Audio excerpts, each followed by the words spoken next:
Bonjour à tous et bienvenue dans cette nouvelle vidéo qui va vous faire la liste de tous les documents que vous pouvez choisir pour l'oral du CAP, d'histoire-géographie, éducation morale et civique. Je vous rappelle qu'il faut choisir un document pour chaque chapitre, donc il y a 8 thèmes, 8 chapitres, vous devez choisir un document dans chaque chapitre.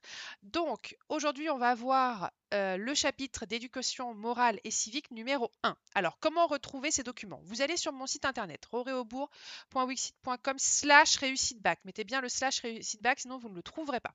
Vous tombez sur cette page. Ici, vous allez dans cours histoire-géographie. Vous allez dans documents oral du CAP et vous allez tomber sur cette page.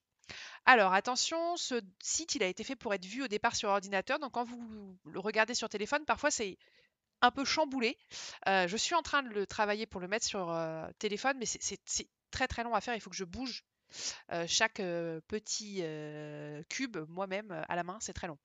Voilà, donc vous tombez sur cette page, vous retrouverez les vidéos, celles où je vous explique l'examen, celles où je vous explique comment préparer vos documents, comment faire les fiches. Ici, vous retrouverez tous les documents dont vous avez besoin. Et là, les documents pour l'histoire-géographie. Donc on va chercher le premier chapitre d'éducation morale et civique, être citoyen. Alors, voici les documents que vous pouvez choisir. Ce sont des documents que j'ai choisis moi, que j'ai préparés. Bien sûr, vous pouvez en prendre d'autres, il n'y a aucun problème. C'est juste que ces documents-là, ils sont déjà tout prêts à imprimer. Il y a déjà le titre, la source, les notions du programme qui sont dessus. Tout est déjà prêt, ils sont propres, ils sont beaux. Voilà. Alors, il y en a en bleu marine et il y en a en bleu clair. Pour la simple et bonne raison que les bleus foncés, c'est ceux que j'ai déjà préparés, sur lesquels j'ai fait des padlets. Les bleus clairs, pas encore, parce que c'est la première année. J'ai déjà fait 50 documents. C'est déjà très long. Donc, au fur et à mesure des années, je vais rajouter et ceux-là passeront en bleu marine au fur et à mesure des années. Vous pouvez les prendre hein, et travailler dessus tout seul si vous vous en sentez capable. C'est juste que si vous avez besoin d'aide et de padlets, il faut plutôt prendre les bleus foncés. Alors, voilà, ici vous cliquez et vous pourrez télécharger le document qu'il vous faut. Et ensuite, vous descendez.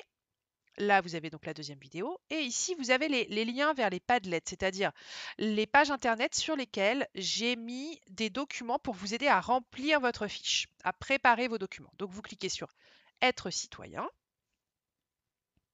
Voilà, vous allez sur Go to Link, allez vers le lien, et ça vous emmène vers le Padlet. Donc, le Padlet Être citoyen.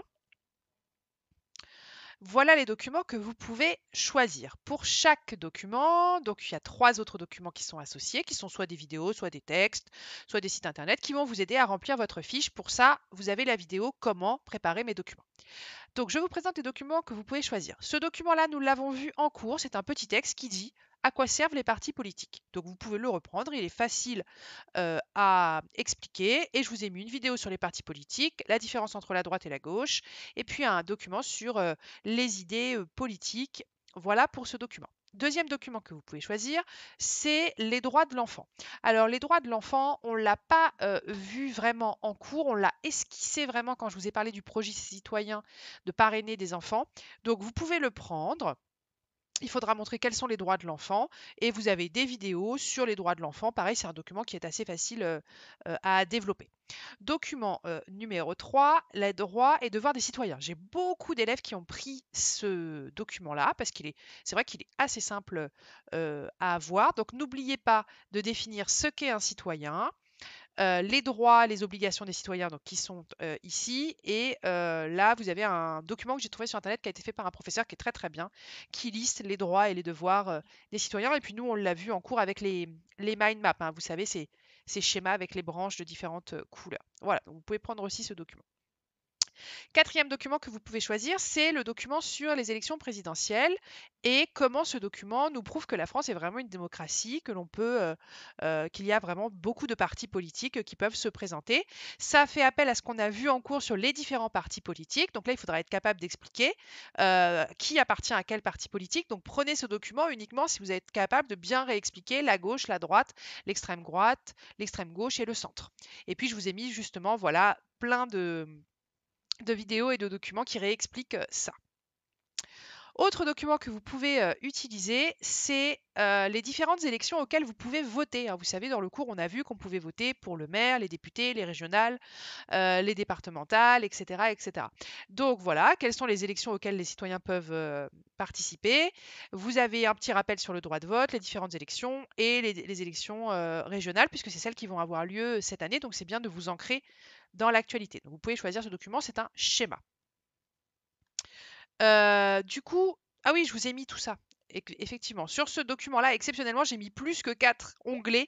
J'en ai mis 8 parce qu'il y avait beaucoup de choses intéressantes. Donc les régionales, les sénatoriales, les municipales, les législatives et les institutions de la Ve République pour bien expliquer comment ça fonctionne. Donc c'est un document qui demande un petit peu plus de vidéos à regarder. Et enfin, sixième et dernier document que vous pouvez utiliser sur ce chapitre, c'est le schéma tout simplement de la Ve République, de la Constitution de la Ve République. Donc vous pouvez, ici vous avez un cours qui réexplique justement ce schéma, une vidéo sur qu'est-ce que c'est que la Ve République, et puis un autre cours explicatif, mais cette fois en vidéo. Et n'hésitez pas, si vous prenez ce document-là, le sixième, à regarder aussi ces vidéos-là sur les institutions de la Ve République qui peuvent être très intéressants. Voilà donc les documents que vous pouvez choisir pour ce chapitre EMC1.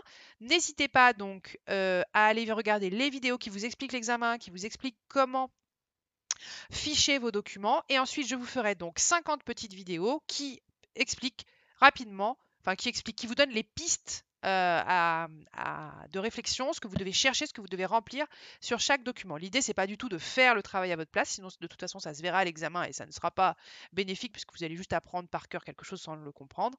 Mais voilà, je vous ferai ces petites vidéos. Je vous souhaite bon courage dans vos révisions. Ciao!